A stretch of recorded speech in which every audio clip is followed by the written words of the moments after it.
Hello guys! So we're from Group 1 and 4 from Industrial Engineering International class at State University of Malang. So we had a project that is being held in Bali. How is it gonna go? Let's check it out. Let's go.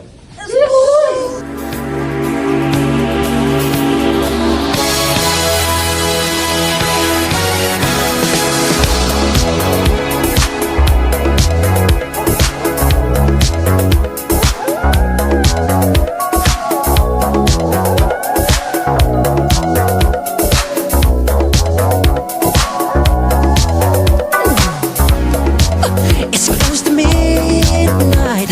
Something evil's lurking in the dark. Under the moonlight, you see a sight that almost stops your heart. You try to scream, but terror takes the sound before you make it. And you start to freeze, and so it looks you right between the eyes. You're paralyzed, 'cause this is.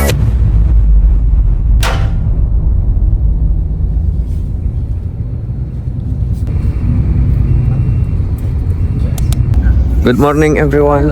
Good morning. Banyuwangi.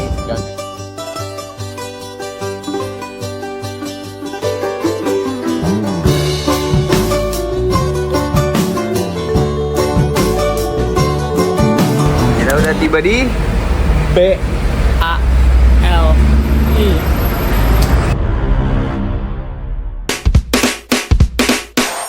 Ooh, don't we look good together? There's a reason why they watch all night long. Yeah, I know we'll turn heads forever. So tonight I'm gonna show you all. I'm gonna walk with you. Halo guys. Okay guys, so we have just arrived at At the industry. the industrial place. So this is the CV what? CV Karya Lestari Bambu. CV Karya Lestari Bambu, and now we're gonna interview the person behind the scenes, and let's see what's happening.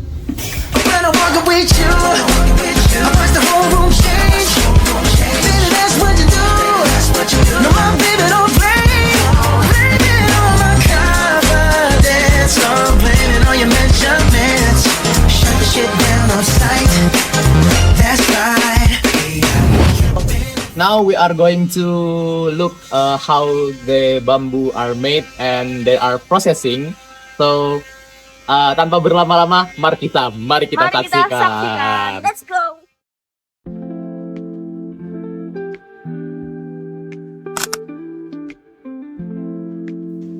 So, guys, based on our interview with Ms. Almade, the types of bamboo that commonly used in the reconstruction process include petung bambu, tali bambu, and black bamboo.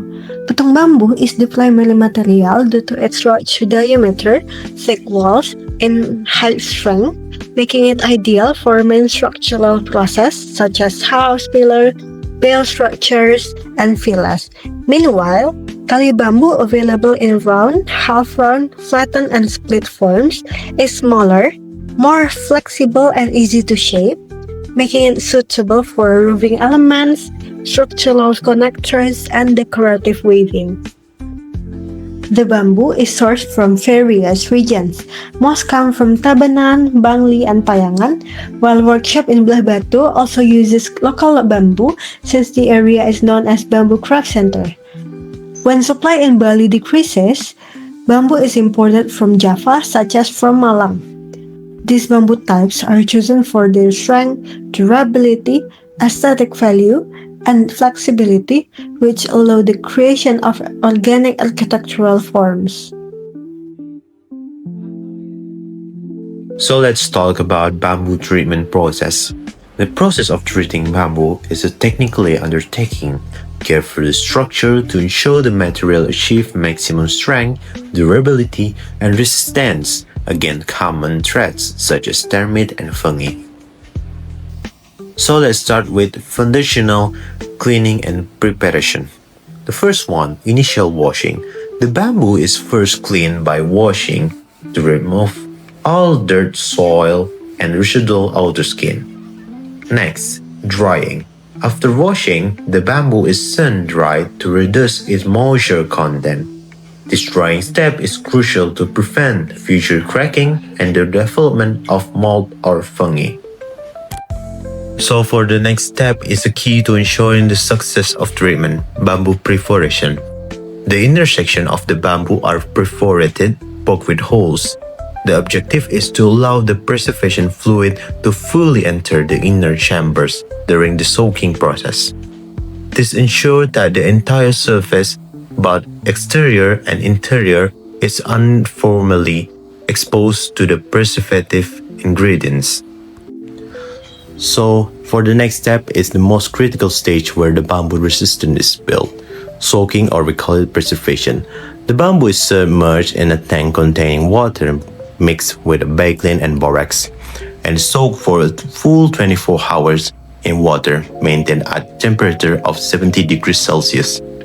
The goal is to kill any existing pests or larvae and to reduce the natural sugar content within the bamboo, which make it unappetizing to termites, and then to impart additional strength and increase the overall durability of the material. In the final step, to ensure the longevity of the treated product. Second, drying. After soaking, the bamboo is sun-dried again until it's completely cured and dry. If the bamboo is not scheduled for immediate use, it is stored in a warehouse to maintain its quality. In the production process, CV Pesona Bambu Bali has a fairly large capacity. In one 24-hour production cycle, the company can process 2 soaking tanks at the same time. Each tank contains 60 bamboo poles, so the total daily production can reach approximately 120 bamboo poles. For distribution or delivery to clients, the method used depends on the size of the project. If the building is not too large, the structure is first assembled in the workshop. After that, the semi-finished structure is sent to the client's location.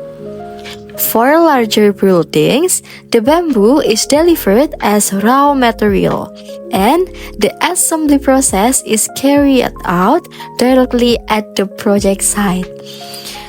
As for bamboo waste, the company doesn't simply dispose of it. Based on interviews, unused bamboo leftovers are reused as fuel during the bamboo boiling process, so no waste is thrown away.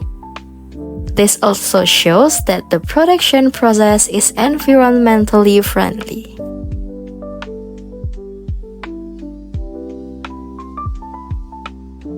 Mesin, solid! Mesin, solid! Salam solidarity forever! Salam!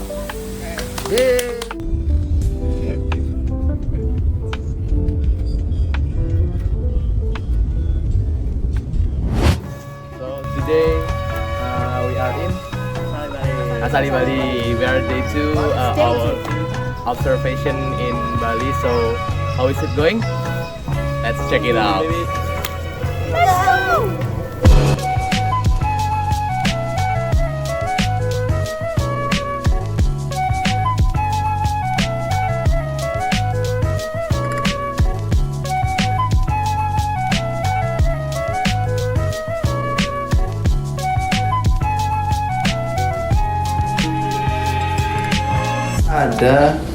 Ada kalkulasi. Jadi kira-kira bangunan ini diperuntukkan untuk apa, beban hidupnya berapa, beban matinya berapa. Jadi kita aplikasikan di situ. Jadi kita tahu, katakanlah bahasa sangat gini, bambu satu nggak kuat, berarti harus 2. Oh ternyata ada terlalu, kalau bebannya tambah lagi, berarti harus 3 gitu. Sama, itu sebenarnya prinsipnya sama bangunan, bahan bangunan seperti itu. Kalau baja pun seperti itu. Satu itu nggak kuat, berarti harus lebih gede lagi ukurannya. Diperbesar lagi bambu. Kalau baja itu bisa diperbesar, tapi karena bambu tidak bisa, jadi yang dimainkan adalah jumlahnya. Oh. Berarti dites dulu ya awalnya. Ketahanan. Sebenarnya kita punya data. Kasarnya bambu itu kekuatannya sekian. ada data bambu itu ketebalan sekian, itu untuk nahan berapa, itu ada. Semua bahan bangunan ada. Baja itu juga ada mutunya. Tekannya berapa, daya lekuknya itu berapa, itu ada. Jadi bambu juga kita tes ya. Gitu. Cuman bedanya karena bambu ini adalah alami.